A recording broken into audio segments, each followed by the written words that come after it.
Hello friends, welcome to our channel. ఆంధ్రప్రదేశ్లో అంగన్వాడీ ఉద్యోగాలకు సంబంధించి నోటిఫికేషన్ అయితే రిలీజ్ చేయడం జరిగింది ఫ్రెండ్స్.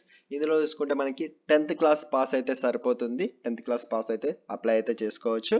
అండ్ దీనికి సంబంధించిన పూర్తి డీటెయిల్స్ అయితే వీడియోలో చెప్తాను. ఎన్ని వేకెన్సీస్ రిలీజ్ చేయడం జరిగింది, ఎవరెవరు అప్లై చేసుకోవచ్చు అనే పూర్తి డీటెయిల్స్ అయితే ఈ వీడియోలో అయితే మీకు క్లియర్ కట్గా అయితే ఎక్స్ప్లెయిన్ చేస్తాను.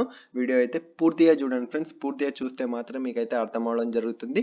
వీడియో చూస్తున్న ప్రతి ఒక్కరు అయితే వీడియోని అయితే లైక్ చేయండి, షేర్ చేయండి, కామెంట్ చేయండి, ఛానల్ని సబ్స్క్రైబ్ చేసుకొని సపోర్ట్ చేయండి ఫ్రెండ్స్. నోటిఫికేషన్లోకి వెళ్ళినట్టయితే మనకి ఆంధ్రప్రదేశ్ ప్రభుత్వం జిల్లా మహిళాభివృద్ధి మరియు శిశు సంక్షేమ మరియు సాధికారత అధికారి వారి కార్యాలయం విశాఖపట్నం నుంచి అయితే మనకైతే ఈ నోటిఫికేషన్ అయితే రిలీజ్ చేయడం జరిగింది ఫ్రెండ్స్. నోటిఫికేషన్ సంఖ్య చూసుకుంటే మనకి C254804 ఫిబ్రవరి 2024 అయితే ఈ నోటిఫికేషన్ అయితే రిలీజ్ చేయడం జరిగింది ఫ్రెండ్స్. ఇది వచ్చేసి మనకి విశాఖపట్నం డిస్టిక్లో మాత్రమే వేకెన్సీస్ అయితే ఉండడం జరిగింది. అంగన్వాడీ కార్యకర్త AWWకి సంబంధించి 2 వేకెన్సీస్ అండ్ అంగన్వాడీ సహాయకురాలకి సంబంధించి మనకి 37 వేకెన్సీస్ అయితే రిలీజ్ చేయడం జరిగింది ఫ్రెండ్స్. దీనికి ఎలిజిబిలిటీ చూసుకుంటే ఫ్రెండ్స్ మనకు వచ్చేసి ఫస్ట్ ప్రధానంగా స్థానికంగా స్థిర నివాసం ఉన్న వాళ్ళు మాత్రమే దీనికైతే ఎలిజిబుల్. అందులో మనకి ఫీమేల్స్ ఎవరైతే మ్యారీడ్ అయిన పర్సన్స్ మాత్రమే దీనికైతే అప్లై అయితే చేసుకోవాల్సి ఉంటుంది.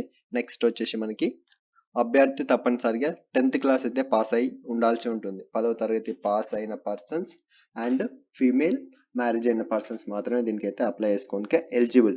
నెక్స్ట్ వచ్చేసి 1 జూలై 2023 నాటికి వచ్చేసి మినిమం 21 ఇయర్స్, మ్యాక్సిమం 35 ఇయర్స్ లోపల ఉన్న వాళ్ళు దీనికి ఎవరైనా అప్లై అయితే చేసుకోవచ్చు. అండ్ నెక్స్ట్ చూసుకుంటే దీనికి వచ్చేసి మనకి 15th ఫిబ్రవరి 2024 లోపల అయితే దీనికైతే ఎవరైనా అప్లై అయితే చేసుకోవచ్చు ఫ్రెండ్స్. నెక్స్ట్ ఇక్కడ 6 పాయింట్ అయితే ఇవ్వడం జరిగింది. కావున పైన ఉదాహరించిన అర్హతలు మరియు ప్రాధాన్యతలు కలిగిన స్త్రీ అభ్యర్థినిలు వారి పూర్తి వివరణతో నివాస, కుల, విద్యార్హత మరియు వివాహ మొదలగు ధృవీకరణ పత్రములు అయితే కంపల్సరీ వీలైతే ప్రొవైడ్ చేయాల్సి ఉంటుంది. నకలు గెజిటెడ్ అధికారిచే అటెస్టేషన్ చేసిన సర్టిఫికేట్ అయితే మీరైతే అది కూడా ప్రొవైడ్ చేయాల్సి ఉంటుంది ఫ్రెండ్స్. నెక్స్ట్ చూసుకుంటే ఇది 15th ఫిబ్రవరి 2024 సాయంత్రం 5 లోపల మాత్రమే వాళ్ళకైతే అందజేయాల్సి ఉంటుంది. ఇది చూసుకుంటే గడువు తర్వాత వచ్చిన దరఖాస్తులు తిరస్కరించబడతాయి. ఆఫ్టర్ 5 తర్వాత ఏవైతే వాళ్ళకి సబ్మిట్ అవుతాయో అవైతే పరిగణలోకి తీసుకోరు. నెక్స్ట్ వచ్చేసి మనకి ఇది మార్క్స్ అయితే ఇక్కడ కేటాయించడం జరిగింది. 10th సర్టిఫికేట్కి వచ్చేసి 50 మార్క్స్ అండ్ వితంతువులకు 5, మైనర్ పిల్లలు కలిగిన వాళ్ళకైతే 5, ఇక్కడ పూర్తి అనాథ లేదా కృషి మరియు హోమ్ లేదా ప్రభుత్వ సంస్థల నందు నివసించి మంచి నడవడిక మరియు సత్ప్రవర్తన సర్టిఫికేట్ కలిగిన వారికి 10 మార్క్స్. టోటల్ వచ్చేసి మనకైతే 100 మార్క్స్ ఉండడం జరుగుతుంది. ఇంటర్వ్యూకి 20 మార్క్స్ కూడా వీళ్ళు కేటాయించడం జరుగుతుంది.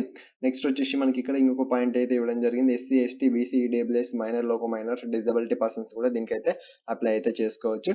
అభ్యర్థుల ఎంపిక అంగన్వాడీ కేంద్రం ఉన్న గ్రామమును స్థానికతను ప్రతిపాదికను తీసుకొనుట జరుగును. మున్సిపాలిటీలో వార్డును స్థానికతను ప్రతిపాదికను తీసుకొనుట జరుగును. కావున అభ్యర్థులు వారి స్థానికతను సంబంధించి పూర్తి సమాచారం దరఖాస్తు ఫారం యందు నిర్దేశిత కాలంలో పొందుపరిచి వాటి ధృవీకరణ పత్రములు అనగా ఆధార్ కార్డు లేదా రేషన్ కార్డు లేదా ఓటర్ ID మీ సేవ ద్వారా జారీ చేయబడిన ధృవీకరణ పత్రములు ఇవైతే కంపల్సరీ అయితే అటాచ్ చేయాల్సి ఉంటుంది.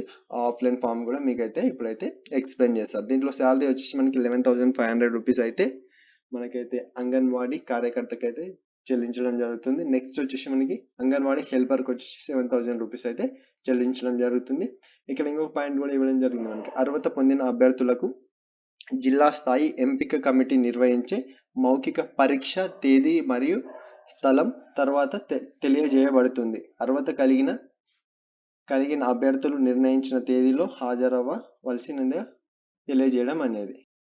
నెక్స్ట్ వచ్చేసి ఇక్కడ చూసుకుంటే మనకి దరఖాస్తు చేయగోరు అభ్యర్థులు తమ పూర్తి బయోడేటాతో పైన తెలుపబడిన విధానముగా వారి అర్హతలను సంబంధించిన అన్ని ధృవీకరణ పత్రములను ఏదైనా గెజిటెడ్ అధికారిచే సంతకం చేయించి వాటిని సంబంధించిన శిశు అభివృద్ధి పథక అధికారి కార్యాలయం ICDS ప్రాజెక్టు కార్యాలయం భీమునిపట్నం, పెందుర్తి మరియు విశాఖపట్నం నందు సమర్పించి తగు రసీదు పొందవలయును. ఇక్కడైతే మనకైతే భీమునిపట్నం లేదా విశాఖపట్నంలో అయితే దీని అయితే సబ్మిట్ చేయాల్సి ఉంటుంది. దానికి సంబంధించిన అడ్రస్ కూడా వీళ్ళైతే ఇవ్వడం జరిగింది. ICDS ప్రాజెక్ట్ కార్యాలయం అంట భీమునిపట్నం లేదా పెందుర్తి మరియు విశాఖపట్నంలో కూడా దీన్ని అయితే సమర్పించవచ్చు అంట. ఈ ఆఫ్లైన్ అప్లికేషన్ కూడా మీకైతే చూపిస్తాను. వెబ్సైట్ వచ్చేసి ఈ వెబ్సైట్కి వెళ్ళి మీరు ఆఫ్లైన్ అప్లికేషన్ అయితే డౌన్లోడ్ చేసుకోవచ్చు. లేదంటే దీనికి సంబంధించిన లింక్ డిస్క్రిప్షన్లో ఇస్తా, అక్కడైతే మీరు డౌన్లోడ్ చేసుకొని ఫిల్అప్ చేయండి. మనకి ఆఫ్లైన్ అప్లికేషన్ చూసుకుంటే మనకి అంగన్వాడీ కార్యకర్త, మినీ అంగన్వాడీ కార్యకర్త, సహాయకురాలు పోస్టుల కొరకు దరఖాస్తు. ఇక్కడ వచ్చేసి పాస్పోర్ట్ సైజ్ ఫోటో అయితే స్టిక్ చేయాల్సి ఉంటుంది. ఇక్కడ అభ్యర్థి పేరు, ఎవరు అప్లై చేస్తున్నారో వాళ్ళ పేరు, ఇక్కడ వైఫ్ వాళ్ళ భర్త పేరు, ఇక్కడ వచ్చేసి మనకి దరఖాస్తు చేస్తున్న పోస్ట్, మీరు ఏ పోస్ట్కి దరఖాస్తు చేస్తుందో ఆ పోస్ట్, అండ్ ఇక్కడ మీ గ్రామము, మీ వార్డు పూర్తి అడ్రస్ అయితే ఇక్కడైతే రాయాల్సి ఉంటుంది, హౌస్ నెంబర్తో సహా. నెక్స్ట్ వచ్చేసి ఇక్కడ మీ క్యాస్ట్ అంటే మీ కులము, ఇక్కడ వచ్చేసి మీ క్యాస్ట్ ఎస్సీ ఎస్టీ ఏదైతే ఇక్కడ రాయాల్సి ఉంటుంది. వికలాంగుల అయితే ఎస్ పెట్టేసి అందులో ఏంటిదో కేటగిరీ అది రాయాల్సి ఉంటుంది, లేదంటే నో పెట్టేసేయండి. ఈడబ్ల్యూఎస్ సర్టిఫికేట్ అరువుల అయితే ఎస్ పెట్టేసి దానికి సంబంధించిన సర్టిఫికేట్ దీనికి అటాచ్ చేయాల్సి ఉంటుంది, అండ్ ఈడబ్ల్యూఎస్ సర్టిఫికేట్ నెంబర్ కూడా రాయాల్సి ఉంటుంది. నెక్స్ట్ వచ్చేసి మనకి పుట్టిన తేదీ, డేట్ ఆఫ్ బర్త్ రాయాల్సి ఉంటుంది. మీ వయసు 1 జూలై 2023 కల్లా మీ ఏజ్ ఎంతనో అదైతే రాయాల్సి ఉంటుంది. నెక్స్ట్ 10th విద్యార్హత, 10th ఇంటర్ డిగ్రీనా అదైతే రాయండి. నెక్స్ట్ వచ్చేసి స్థానిక నివాసము,